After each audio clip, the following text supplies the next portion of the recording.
अस्सलाम वालेकुम गाइस, कैसे हैं हम सभी लोग। आज मैं आपके लिए तारकशी के बहुत ही खूबसूरत और दिलकश डिज़ाइन लेकर आई हूँ जी। आप देख सकते हैं बहुत प्यारे डिज़ाइन है। अगर आपने इनमें से कोई भी बनवाना हो आप ऑर्डर भी कर सकते हैं। जहाँ से मैंने बनवाए हैं मैं आपको उनका नंबर मेंशन कर दूँगी लिंक में, ठीक है।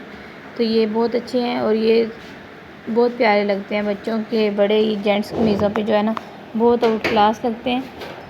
तो आपने इनमें से कोई भी डिज़ाइन अगर बनवाना है, अगर आप ये सीखना चाहते हैं तो मैं आपको सिखाऊंगी, स्टेप बाय स्टेप हर चीज़ सिखाऊंगी, ठीक है।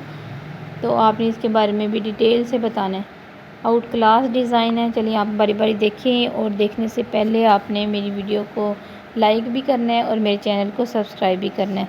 और नेक्स्ट वीडियो जो है वो आप इसके डिज़ाइन के मुतालिक अगर होगी तो आपने कमेंट सेक्शन में भी ज़रूर बताना है।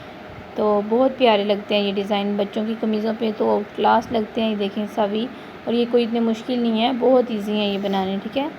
मैं आपको बारी बारी हर चीज़ के बारे में कंप्लीट गाइड करूँगी। चलिए ठीक है, देखते हैं फिर।